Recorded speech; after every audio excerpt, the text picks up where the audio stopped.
Kadang-kadang benda yang tak sepatutnya kita ngapai, kita ngapai. Benda yang wajib kita ngapai, kita tak ambil, tak ambil tahu pun. Itu dia, rugi kita. Seterusnya, kita tengok. Menurut qaul yang rajih. Baru tadi dah jumpa dah kalimah ni. Faham tak rajih? Qaul dah tak tadi qaul. Rajih pula apa dia? Rajih pun nak kena cerita juga. Rajih ni bahasa apa? Arab. Rajih ni bahasa Arab. Okey, macam ni. Rajih ni adalah qaul yang kuat. Rajih yang jelas dan kuat. Itu dia.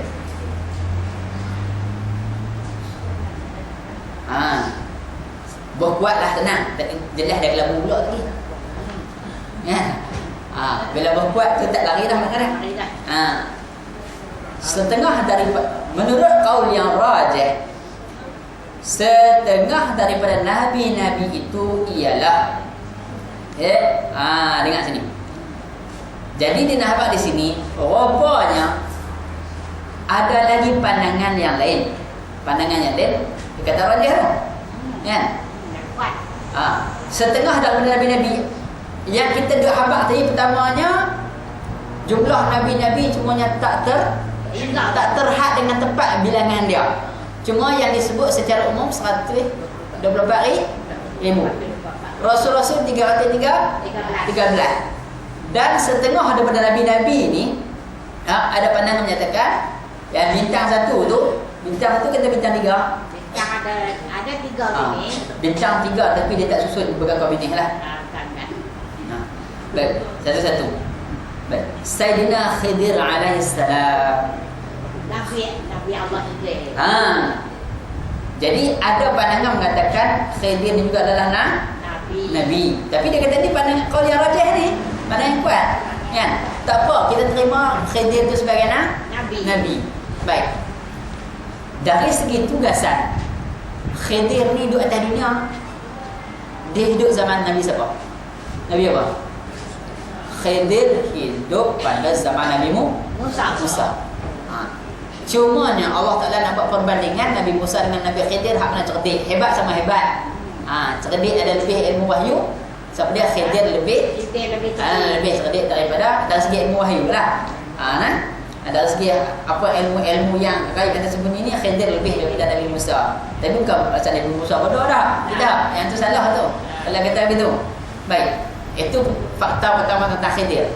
Yang kedua, kalau kita buka kitab Qisasul Anbiya berkenaan dengan cerita Nabi Khidir, berlaku perselisihan di kalangan ulama.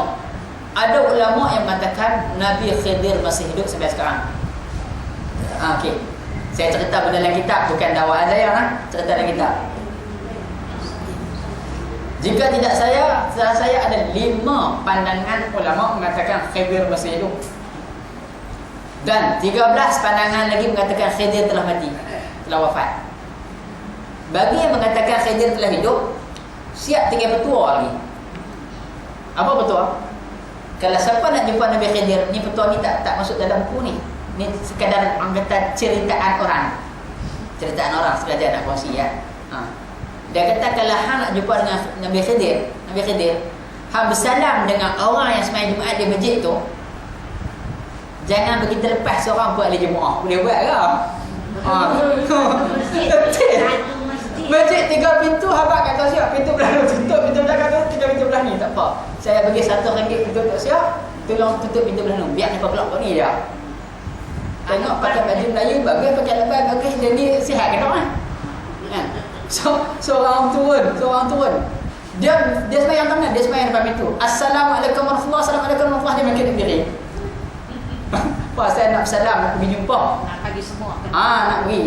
Kadang-kadang anggap cerita ni mengapu saja. Dah nak abang bagi logik kedok dapat jumpa tu. Adakah dia masih hidup? Jadi kalau salam seorang-seorang pakai dia tak beri kok seorang keluar, ni nak pergi mana? Aku pejabat besok awal. Kilang masa awal, kerja masa awal. Tak ada bila, tak ada salam. Lahak kena salam. Selama 44 minggu. Sila hari bulan tengok orang main ambil. Pasal apa? Encik telah melakukan satu perangai yang mengganggu ketenteraman jemaah. Yang luar biasa. Tak biasa. Hai Allah tangku macam mana nak buat tu? Tu orang tua. Tu kata qil tu. Tak betul dan tidak Allah alam. Baik. Yang seterusnya berkaitan Nabi Khidir. Kalau atas dunia ni Nabi Khidir, dia ada dua, satu lagi Nabi Ilyas. Nabi Ilyas jaga tumbuhan. Nabi Khidir jaga air. Sebab tu dari segi rawatan yang dipesan oleh Tuan Guru Sarun, dia kata kalau nak ambil ayam, nak buat rawatan untuk mendapat keberkatan lah, mudah-mudahan ya. Dia kata ketika ambil ayam tu bagi salam kepada Nabi Ilyas. Nabi Khidir. Dan orang kata seolah macam minta izin nak buat anak ayam Ibn Awang lah. Macam tu yang dia ada. Baik. Kalau nak bincang dalam ni memang susah. Sebab macam saya lah, macam saya yang kita belajar sikit-sikit ni, tidak soal banyak. Tak tanya Ustaz Arindin, boleh kau baca tu Nabi tak ada? Berbeza dengan jumpa tunggui. Tok tuju nak tumpang kencing. Saya kecil-kecil pajuk seorang tempat tanah. Balik besar pada tu. Tok mana tak ada minta. Kadang-kadang kawan-kawan yang kata kritis ni, dia tanya, Ustaz boleh kau buat macam tu? Mintakan Nabi Khidir, mintakan Nabi Ilyas. Kata setakat ni saya sebenarnya tak sempat nak besar banyak dengan Ustaz Arun. Takat mana dia bagi tentu ya. Ya saya buat. Kan? Ustaz Arun sebut apa? Sebagai tafa'ul. Faham tak tafa'ul? Tafa'ul sepenuh kata kebaikan disebut dengan orang kata kebaikan Nabi yang ada pada ketika itu. Baik. Seterusnya kita pergi bintang yang kedua. Khalid ibn Sinan. Ini juga dikatakan Nabi ni.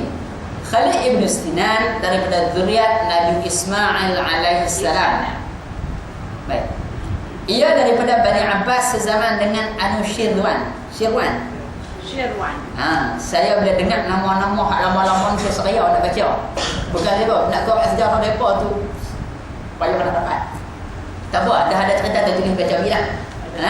Baca bi. Dia kata apa? Khalid ibn Sinan daripada zuriat Nabi Ismail alaihissalam. Ia daripada Bani Abbas sezaman dengan Anushirwan. Yang ni nak baca dengan K kan nak baca dengan C? Bahasa Inggeris tak apa tak pandai. Caesar. C ya. S Caesar. Terima kasih. Saya tulis S lah, saya tak ngerti. Sebab tu waktu saya duduk di takyah dulu dia pun jangan gelak kat saya.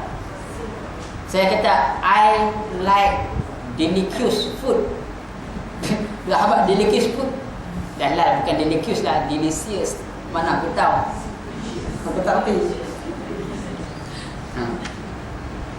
Saya jadi orang kata tak cikgu suruh baca terkembang buat ayat, cari ayat mudah-mudah tulis kita ikut macam kita nak dengar kan. Apa benda tak betul. Tak buat.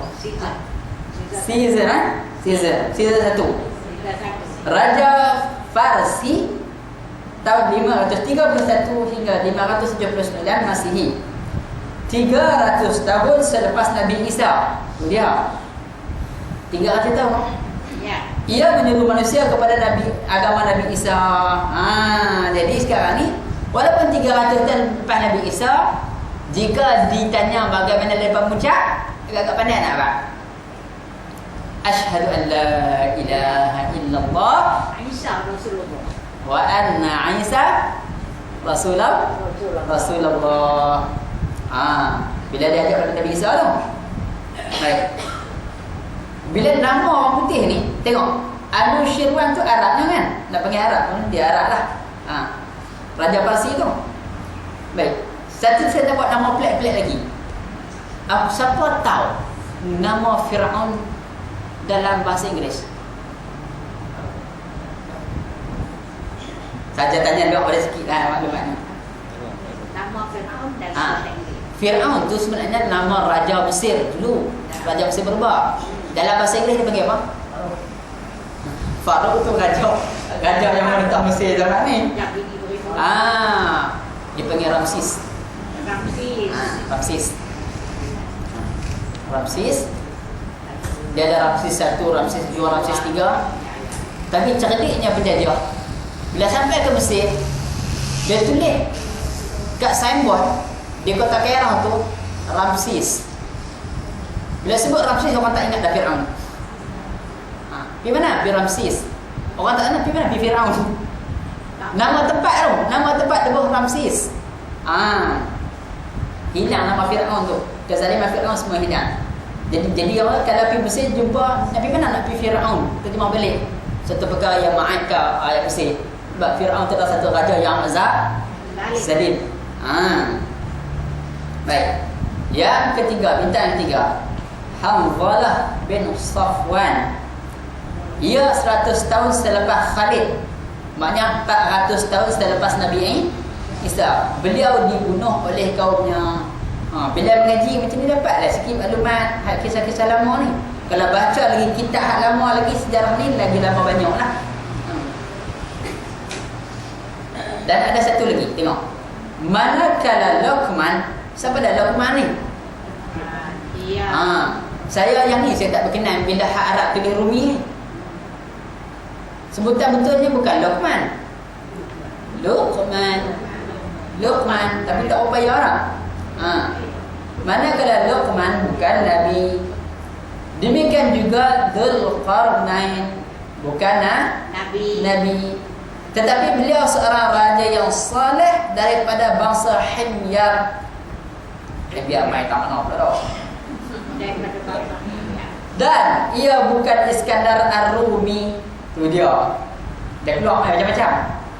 Baik, 43. Katanya daripada bangsa Himyar. Di dalam kamus perkataan Himyar atas wazan dirham. Dia punya bentuk kalimah dan barisnya sama. Himyar dirham adalah satu tempat di sebelah barat negeri Son'a. Son'a di mana? Yaman. Ya, pandai. Dan juga satu nama iaitu Himyar anak Sabak. Nama Himyar ni ada nama orang. Anak Sabak. Anak Sabak, anak Yasidah. Iaitu bapa bagi satu kabilah. Kalau siapa-siapa yang mengaji Tarikhul Adab, sejarah peradaban bangsa Arab, kebanyakan sejarahnya mari daripada Yaman. Di sananya ada Sadul Ma'arif. Orang kata ada Umpangan. Sebut ke Arab boleh, ke Melayu dia belajar. Ada umpangan besar. Adanya Qahtaniyin. Ada banyak bangsa-bangsa yang merupakan keturunan nenek moyang Nabi atas tu datang daripada Yaman. Sampai saya balik Malaysia pergi Mekah pun orang tengok orang Yaman. Ada juga kata saya orang Yaman. Pasal apa? Dia kata kecil-kecil hitam. Macam orang Yaman tu, orang Yaman pada cakap Arab. Sampai pergi Mekah, ramai orang Melayu tak berani tengok saya pelik. Pasal apa? Pelik sangat kat saya.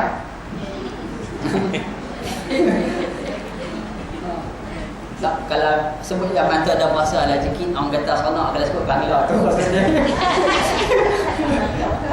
Tahu sikit dah. Kan? Okey, baik, saya coba awak. Jadi Luqman Dzulqarnain bukan daripada Nabi. Ya? Baik, sebenarnya kalau dikaji sejarah-sejarah ni keturunan Nabi hebat. Baik. Kenabian, mukjizat dan karamah. Mukjizat, baik. Sebenarnya keturunan Nabi duk buka surat 49 tu. Kalau kita rumi. Saja tak macam cerita lagi. Kalau cerita ni habis ni sudah tarah. Kita habis satu-satu dua bulan. Kenabian, mukjizat dan karamah. Bila sebut tiga kalimah ni, kenabian dipanggil nubuwah, ya, kenabian. Mukjizat adalah satu kelebihan yang Allah Taala bagi pada Nabi. Karamah merupakan satu kelebihan yang Allah Taala bagi orang yang lain pada Nabi. Kita pergi pelan-pelan satu-satu kita tengok supaya perkara yang kita nak bincang ni menjadi satu ilmu yang bermanfaat untuk kita semua. Dan wajib mengiktikadkan bahawa kenabian itu tidak dapat diusahakan oleh seseorang sekalipun dengan cara melampau dalam membuat kebajikan dan beribadat. Bahkan ia semata-mata kurniaan Allah Ta'ala kepada mereka yang dikehendakinya. Nah, abang sini apa dia? Pertama, wajib kita beriktikad hati kita jawatan Nabi itu tidak boleh diusahakan. Setengah mana duduk masjid 24 jam, sedekah 1,000 juta, buat amal ibadat banyak-banyak, tak boleh dah dapat. Hang ni duduk sedekah banyak-banyak, hang nak bodek Allah lah. Tak ada, tak boleh. Tu dengan cara melampau tu. Jumpa orang ni pergi pasal Ramadan tu duduk seorang 100. Ni kelebihan derma daripada Ramadan ni. Tanya pasal apa? Maknanya aku pengen nak jadi Nabi. Tak boleh. Dan dalam buat kebajikan dan beribadat, semayang tak erti, semakin sunat tengah badan sampai tak tidur. Nabi kata aku pun tidur. Bahkan ia semata-mata kurniaan Allah Ta'ala kepada mereka yang dikehendaki. Maknanya Nabi ni Allah Ta'ala pilih.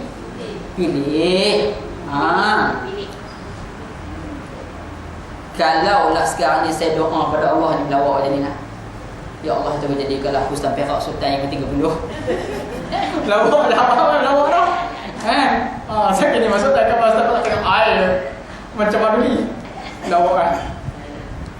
Nak melawak cara yang lain kan. Agak-agak boleh tak dia Sultan? Tak boleh. Orang kata arah kata lain tak lah. Dia angan-angan lah. Angan-angan. Anak Ustaz Perak pun tak ada. Anak Nazrul kecil ni. Kan? Kalau hak lelaki tu boleh jadi raja dah. Perempuan tu dia masuk ni kan. Baik. Tiba-tiba ya Allah. Ni cari waktu mustajab tu. Jadilah aku Nabi yang terakhir ya Allah. Ayuh dah lihat foto. Tu kata gila. Tu kena buat tu. Tengok kan. Dah tahu tak boleh tu kena buat. Baik. Dan wajib mengiktikadkan bahawa Allah Ta'ala menguatkan Nabi-Nabi dan Rasul-Rasul dengan beberapa mukjizat yang lahir dari mereka.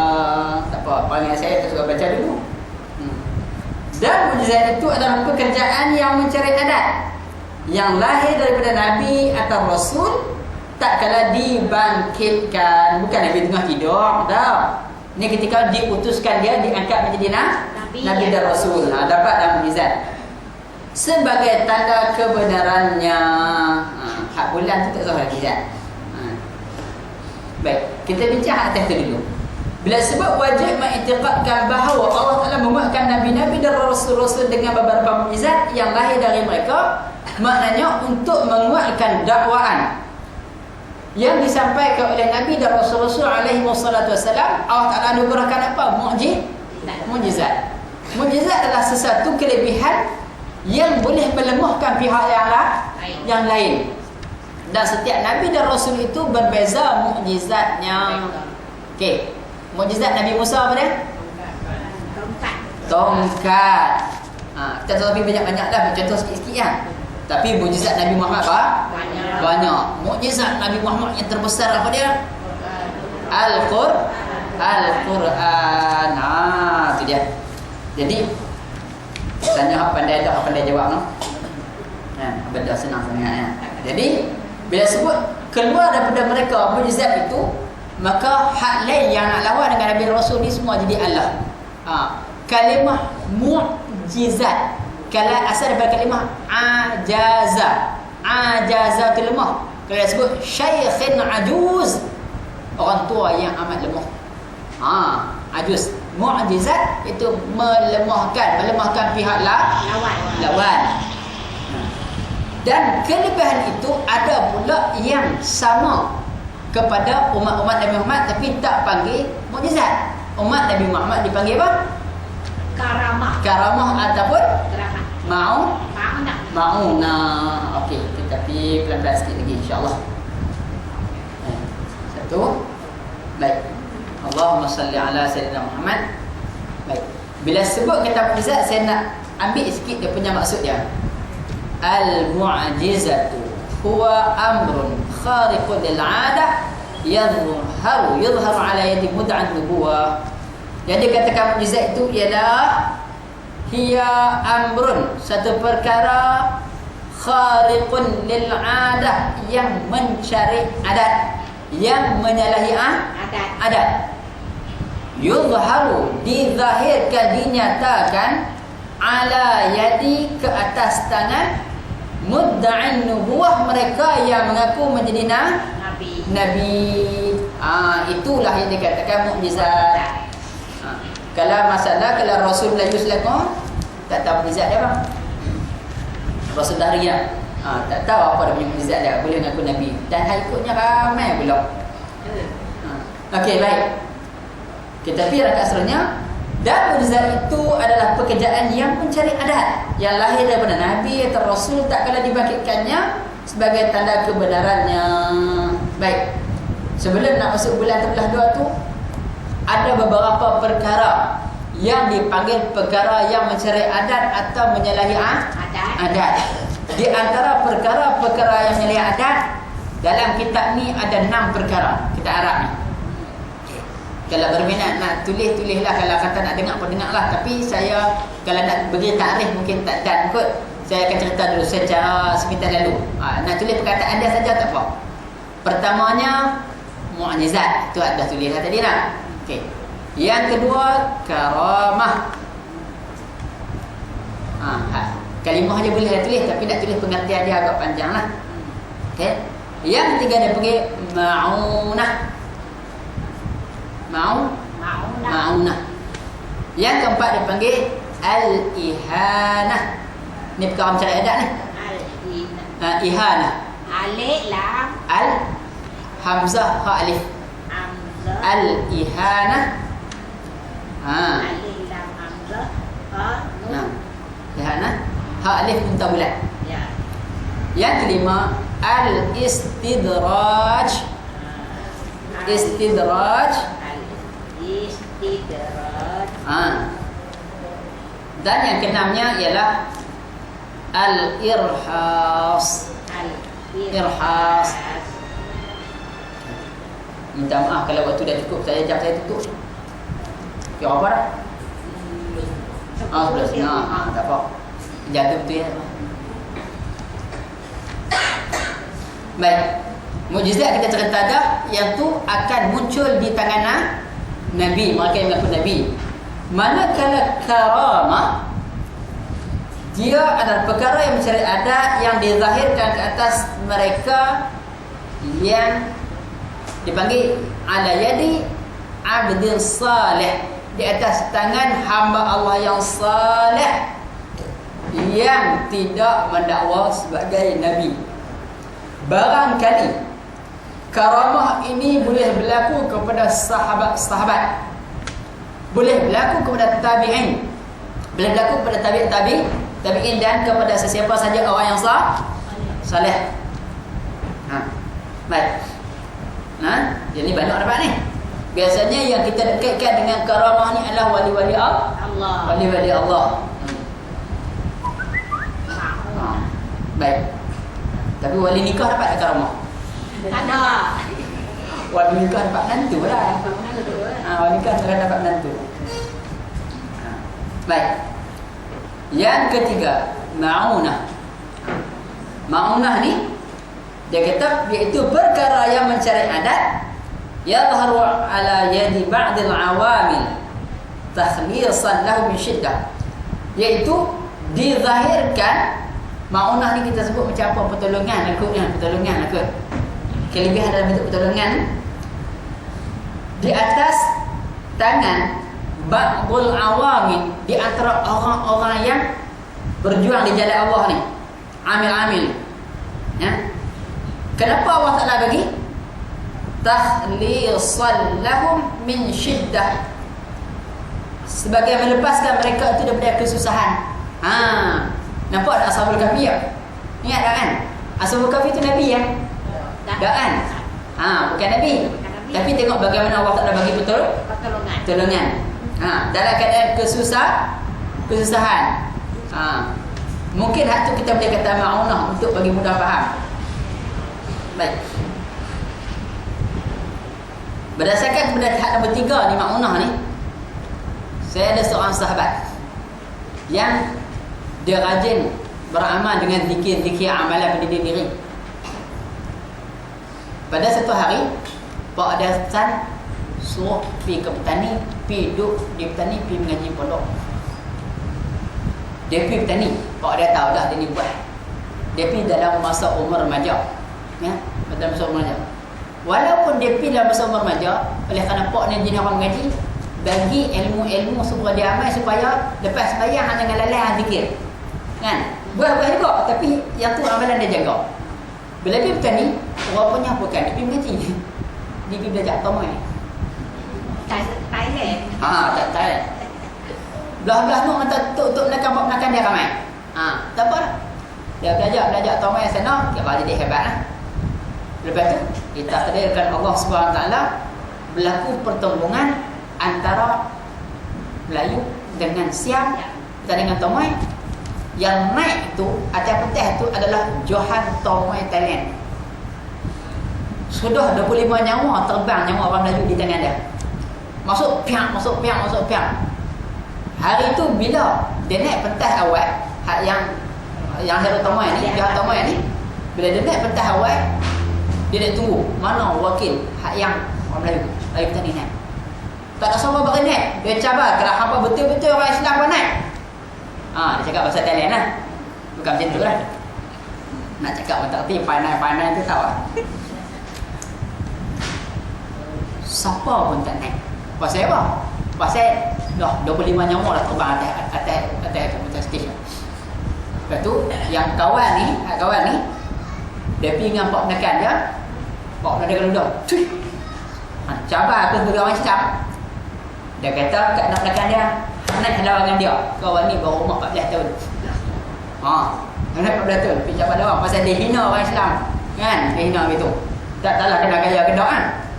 Tapi, bila dia hina gitu, Pak menekan dia ambil ayat, tuan cawan, baca doa, tiup, dia minum. Dia naik atas stage dia nampak kecil ya. Siap tu nampak kecil ya. Lepas tu main idea ke dia. Kan, Pak menekan pesan. Orang pertama biar dia main. Hang melok kan? Hang melok biar anda letih. Dia pun tak apa lah. Pergi. Naik pentas, duduk tu. Kau song-song, pukul-pukul, dia gelak, lama-lama kau tu dah tenaga makin kurang. Dia nak baca lakak kau ni nak gawak mana. Saya tak pergi baca lakak tu mai. Lakak 1000 dah pergi. Baik. Lama-lama bila masuk time second round, dia dah tahu lah kelemahan kau ni. Macam mana hak dia tomai dia ni, macam tu dah dia buat. Dia main sat. Tak sampai masuk pusingan habis pusingan kedua, dia libah, dia bagi rajang tengah belakang, dia libah perut macam mana nak habaq tak reti nak apa. Last sekali hak yang siap ni jatuh terbak menerak, berbuih darah keluar mulut. Memang teruk kena. Dia tengok tak berdarah. So hakim dia tengok, angkat, dia terkejut, so dia lari. Tahu pasal apa dia lari? Dia kalau tunggu lagi dapat ni. Kan? Okey, tak apa. Lepas tu dia buat kepung. Dah lepas kepung. Dalam satu keadaan dia teringat, ya Allah ya Tuhanku, aku tak ada apa lagi dah. Sebab dengan kayu, dengan pistol, dengan parang semua dah. Dia buat tak puas hati kalau. Dia minta dengan Allah Ta'ala tu, supaya apa?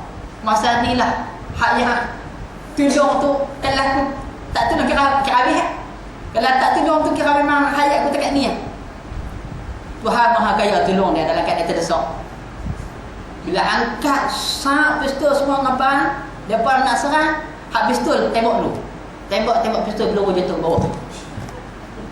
Peluru pistol jatuh ke bawah, hak yang pegang parang tak jadi nak pergi. Hak pegang parang semua berunduk.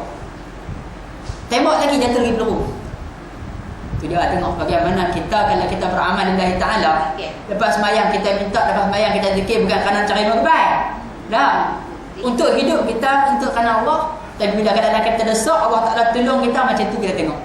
Kan?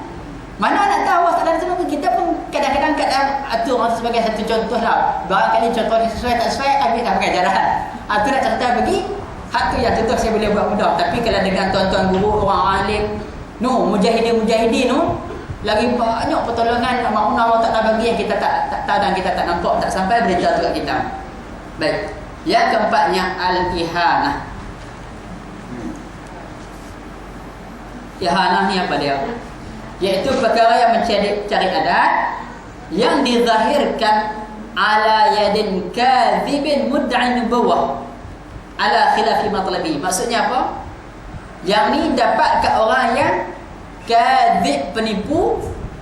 Bukan sekadar penipu, dia mendakwa dia adalah seorang nabi. Ihanah ni. Jadi orang ni tak kena gaya, memang dia akan terasa malulah. Sebagai contohnya, okey, benda tu zahir pada orang yang menipu, dia ngaku dia sebagai nabi. Bila dia nak buat benda pelik-pelik, Allah Ta'ala zahirkan benda yang sebalik daripada apa dia buat. Ihanah ni maksudnya penghinaan. Pelik juga. Okey, kalaulah saya boleh buat contoh yang tak ada dalam kitab lah, tuan-tuan dan puan, kalau tuan-tuan nak tahu salin nabi ke tak, tuan-tuan saya tengok, saya tuang ayak belah kanan, gelas belah kanan, ayak akan penuh gelas belah kiri. Ni contohlah. Kan? Tak percaya tengok. Tuang melempah belah kanan, belah kiri tak ada apa. Orang tengok betul tak gitu? Maknanya dakwaannya tak betul. Baca benda lain lah kalau mata geng yang silap mata ni. Kan? Bila dia buat begitu, tujuannya Allah Ta'ala nak buka dia tu supaya masyarakat tahu dia ni kaki bohong. Hak yang jenis tu siapa-siapa minyak keluar mulut aku hidung tu tak tahu. Itu tak tin abang macam mana. Tapi itu tak aku nabi tak faham. Jadi yang pentingnya ihanah ni Allah Ta'ala bagi kepada dia benda yang disebalik daripada yang dia nak. Dia nak bagi ayat tuang belah kanan naik belah kiri penuh. Tiba-tiba hak belah kanan yang penuh, belah kiri tak penuh. Oi, yang sana bohong dia balik macam tu. Yang kelima, istidraj. Sikit beza dengan ayat 4 tadi. Apa dia? Perkara yang mencari adat yang Allah Ta'ala zahirkan ke atas orang-orang fasik. Orang-orang fasik. Ya. Dan orang-orang fasik ni ada kalanya juga dia mengaku Tuhan kerana nak menipu orang. Tapi hak atas tu mengaku Tuhan, tapi yang fasik dia jahat. Hak atas ni bohong, adik-beradik je ada dua orang ni. Kadang-kadang sebut fasik ni payah kita nak terjemah fasik dalam bahasa Melayu pula. Tapi apa yang pentingnya sekarang ni, kalimah fasik tu orang jahat lah senang. Orang jahat lah senang. Pasal apa? Lepas tu kalau bapak panggil uduh, panggil teruk, kadang-kadang tu naib tadi tu tak bagi dia nikah anak. Tobat dulu. Kan? Pagi petang siang malam duduk kedai nombor ekor. Kan? Suka minum arak. Tu kadang-kadang awal takkan fasik macam tu. Saya bos nak fasiknya orang jahat lah, jahat ke mana tak tahu. Susah nak letakkan satu pengertian yang tepat untuk fasik ni. Okey, itu dia panggil istidraj. Macam tu juga. Dia nak buat tak jadi. Nak buat tak jadi. Tapi orang silap mata buat jadi lah. Baik. Yang terakhirnya, yang keenam,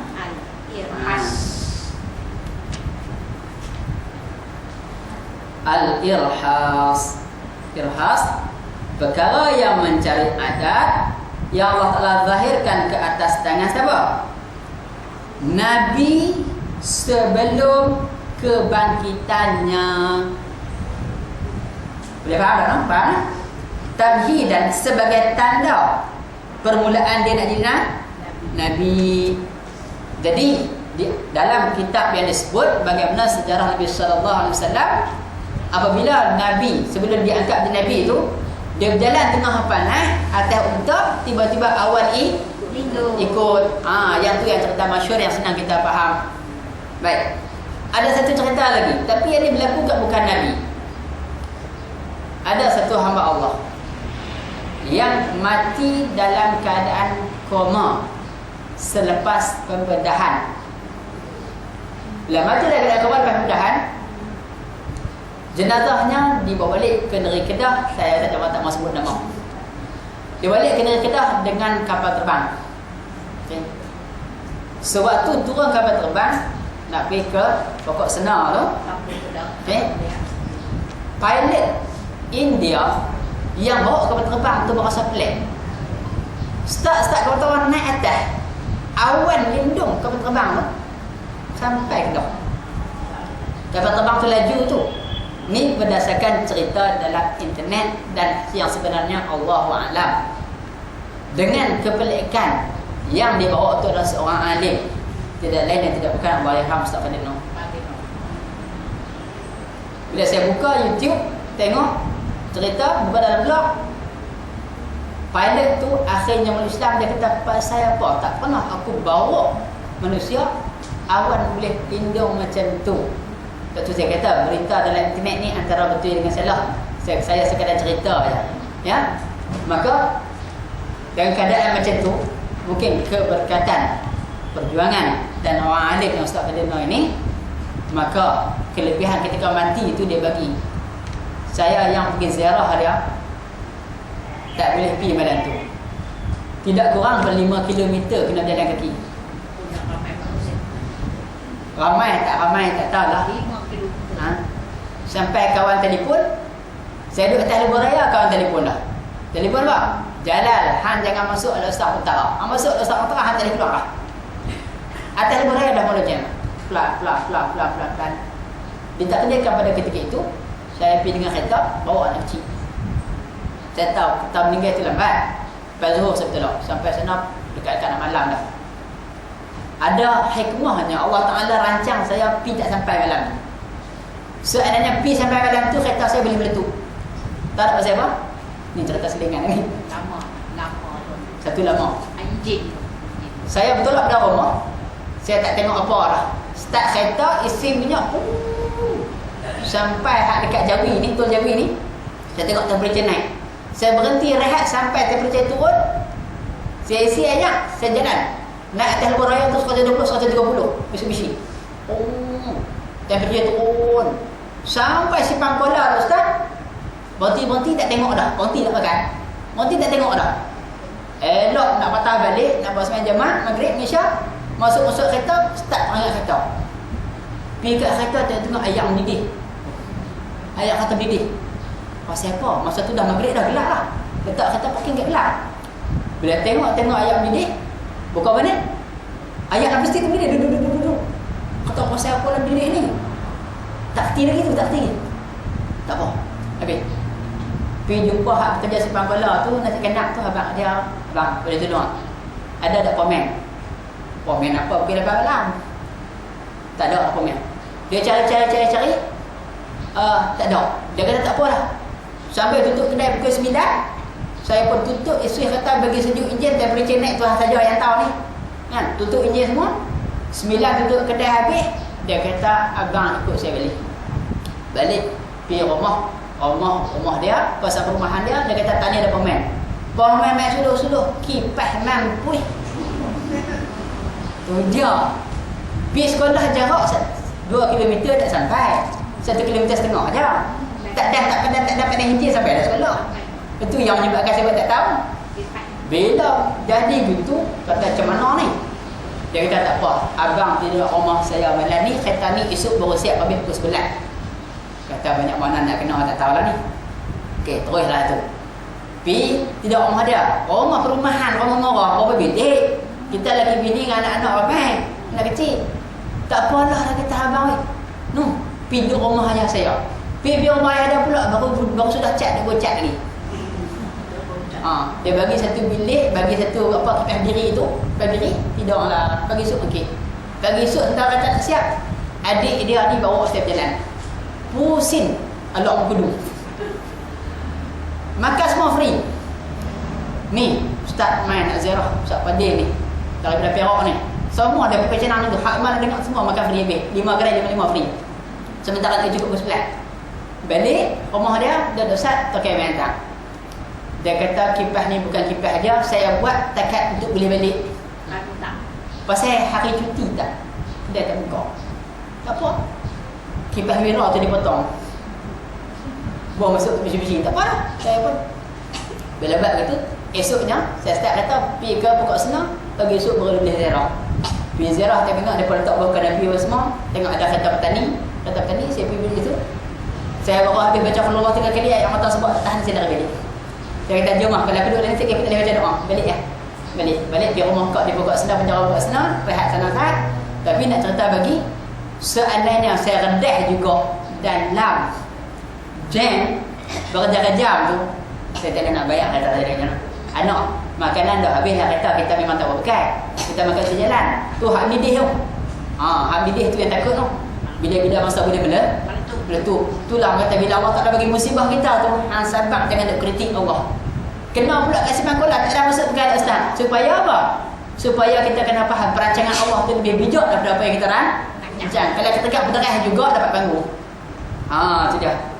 Oh kata rahmat aku. Tak tahu nak buat macam mana. Masa itulah baru kena orang tu. Tapi nak bagi itulah kesimpulan yang kita nak buat bahasanya pertolongan Allah kepada mereka yang baik. Bukan saya baik dah. Yang mana orang tolong orang tadi tu. Baik, itu irhas. Jadi untuk 6 perkara yang dikatakan mencari adat. Kalau satu lagi kan, tengok ni.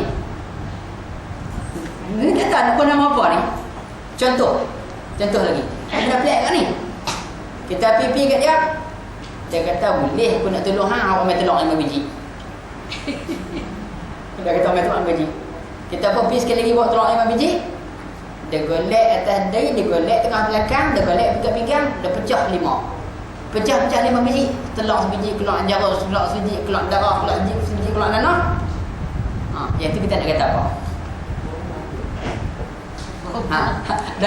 Dalam hati 5 ni dia kata apa? Boleh pakai ke macam tu? Allahu'ala, saya tak nak sebut. Tapi kena penutup dia kata, ya ni ada orang hantar, bukan orang lain, orang dekat. Yang tu awal kena tolong. Kalau dia tak komen pun beringat-ingatlah. Pasal benda tu di zaman lah ni banyak. Pasal apa? Orang kira nak cepat baik, tak kira apa jadi pun. Asalkan aku baik so tidak. Kena beringat macam tu. Kita masuk kita balik. Baik, tak mana dah? Lakukan dah. Baik. Allahumma salli ala sayyidina Muhammad. Kita habis. Baru masuk bulan. Tak apa. Sebagai tanda kebenarannya, seperti bulan terbelah bagi Nabi kita sallallahu alaihi wasallam. Kayu dan batu bertutur dengannya. Okey, bulan terbelah tahu kan? Tahu kan? Kalau kayu dengan batu bertutur ni bila? Kalau tak silap saya tak ingat bagaimana di Madinah. Betul? Tunggul kurma, batang kurma yang diambil oleh Nabi buat tempat baca khutbah kan? Lepas itu tengok Nabi tak pakai dah tunggul kurma tu. Tengah baca khutbah tengok mana? Nangis. Rupanya dia sedih Nabi tak pakai dah. Dia nak duduk. Biar orang semulia-mulia manusia duduk atas dia baca khutbah, tiba-tiba tidak lagi duduk di atas dia. Tengok macam mana. Kalau kita duduk atas bangku, makit-makit bagi esok kita ubah bangku tu buah pokok. Balik-balik rumah subuh-subuh tengok. Teriak. Dia teriak 2 kali. Subuh sekali dengan maghrib sekali. Jenuh kita.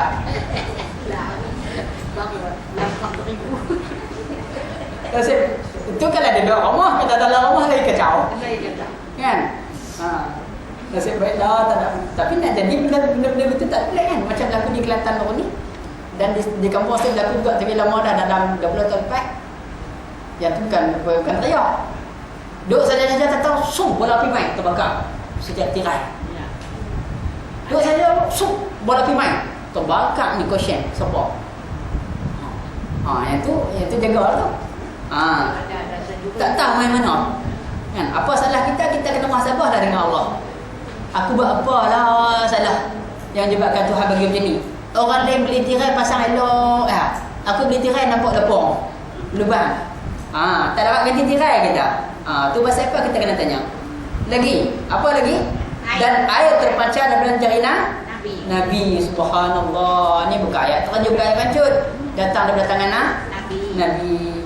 Sebab itulah benda-benda macam ni semua, orang yang tidak beriman dengan Nabi Muhammad SAW, senang dia kata, alah kami bukan tak kenal hang ni silap mata ada sihir. Kata lagi, dah minta bukti, dibuktikan kata juga ada sihir. Allahu Akbar. Dan wajib mengiktikadkan pula tentang sabit karamah bagi wali-wali ketika hidup. Nombor 4 berapa? Nombor 4 katanya sabit karamah bagi wali-wali, dan setengah daripada dalil bagi sabitnya karamah itu ialah apa yang dimaksudkan dalam Quran pada kisah Sayyidatina Maryam dan Nabi Zakaria. Tahu tak pada kisah dia? Maryam tak ada suami tapi mengandung. Maryam tak ada suami tapi mengandung. Siapa bidan Maryam? Asia. Asia perempuan Fir'aun. Ketika mana, ni kelebihan Allah Ta'ala nak bagi ni, tengok kan. Tengok. Ketika mana Maryam dalam keadaan syarat mengandung nak bersalin sangat-sangat dah, tak ada siapa, maka Allah Ta'ala bagi dia punya ubat selusuh dia. Apa ubat selusuh dia? Maryam, Allah Ta'ala suruh pegang pokok kurma tu, goncang. Orang mengandung syarat nak bersalin tak kederat, tak ada semua goncang juga. Huzzi ilaik. Huzzi tu goncang. Kalau goncang, kalau kita pergi pegang kat pokok sawit tu goncang, jadi apa? Tak jadi apa-apa pun. Tapi untuk syarat ikhtiar, syarat ikhtiar yang pegang pokok tu goncang, jatuh kurma, makan kurma tu, mudah salin. Tu dia. Selusuh dia. Tu buat selusuh dia. Sebab itulah kalau seorang dia ajang doa selusuh, Allahumma bihaqqi Maryam wa bihaqqi man unzilat alaihi suratu Maryam, khaffif anha alamahal makhab birahmatika ya arhamar rahimin. Ulang ayat tu 3 kali, tiap ke ayat insya-Allah lah kat minyak boleh buat selusuh. Tapi kalau tak buka-buka rendek, rasanya dalam web ada kod Syifa, boleh tengok tu. Itu dia punya ubat selusuh dia. Kalau lah kalian ikut Maryam nak goncang pokok dengan dah terbiak kelantang buat apa lagi dah. Kan? Nak angkat dah sendiri taklah kata goncang sikit je buat syarat. Sebab tu kalau kita nak kepada apa-apa dengan Allah Ta'ala, kena usaha minta. Aku ni susah, miskin lama ada, susah ada, aku duduk saja. Kalau macam tu tak ke mana, tak jadi cerita dia. Okey, baik. Ketika hidup dan selepas mereka mati, dan pekerjaan yang mencari adat yang lahir dari orang yang soleh, iaitu orang yang mendirikan segala hak Allah. Bila sebut di sini ada 2 perkara. Pertamanya dia kata karamah Allah Ta'ala beri pada orang-orang yang wali-wali ni, ketika hidup pun dia bagi, sampai mati pun dia bagi. Itu hak Allah nak bagi. Satu. Yang keduanya, apa dia kata kat sini? Iaitu yang dikatakan orang saleh itu ialah orang yang mendirikan segala hak Allah Ta'ala. Maksudnya orang yang betul-betul mengaji taat kepada Allah. Hak mana yang disuruh dia buat, mana tinggal dilarang, memang dia jadi orang saleh sungguh lah. Taat sungguh kepada Allah. Hak ni lah dikatakan orang saleh.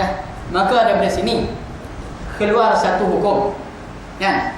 Kadang-kadang waktu hidupnya kita jumpa dia, Tuan Guru, tolong doakan saya supaya saya mendapat jenis-jenis saya sebut penyakit, saya jadi orang alim, saya jadi gini lah.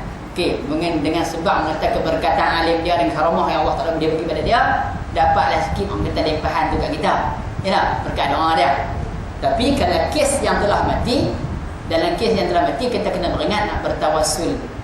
Bertawassul ni jadi isu besar sebenarnya. Kalau bertawassul, faham tak tawassul? Perantaraan. Pandai perantaraan. Siapa yang mengambil Nabi sebagai perantaraan, ini pendapat yang mengatakan harus bertawassul. Okey, boleh bertawassul. Ada pendapat kata tak mau langsung, tak boleh tawassul langsung. Kalau kita serta pendapat yang kata boleh tawassul. Baik. Jadi tawassul dengan Nabi adalah dibolehkan sama ada ketika hidup atau ketika mati. Sebab tu kita baca Allahumma bihaqqi Muhammadin, ya Allah dengan hak Muhammad ni tolonglah ampun dosaku. Nak doa direct boleh ya? Boleh, tak ada masalah. Okey, satu. Yang keduanya dengan orang-orang yang saleh. Okey. Setakat pengkajian yang saya buat, harus bertawassul dengan orang yang saleh hanya ketika hidup sahaja. pada mati tak boleh. Ini ulama-ulama Al-Azhar bagi tahu. Walau macam mana pun ada juga kata khilaf. Hak mati pun boleh, tapi saya tak pakai hak tu. Saya takut nak contoh ke orang, saya pakai hak yang soleh ketika hidup sahaja. Walaupun dia jauh. Ya Allah, mungkin dengan berkat amalan guruku ni, Allah kau bagilah aku senang faham ngaji. Mungkin macam tu. Faham? Baik, yang ketiganya bertawasul dengan amalan soleh yang kita buat, seperti mana yang berlaku pada Ashabul Ghar, Ashabul Kahfi, yang buat baik dengan ibu dia, buat baik dengan amalan-amalan dia. Bila susah, dia bertawasul dengan amalan dia, dan akhirnya Allah Ta'ala beri pertolongan. Okey, pada saya dengan berakhirnya titik tentu dan apa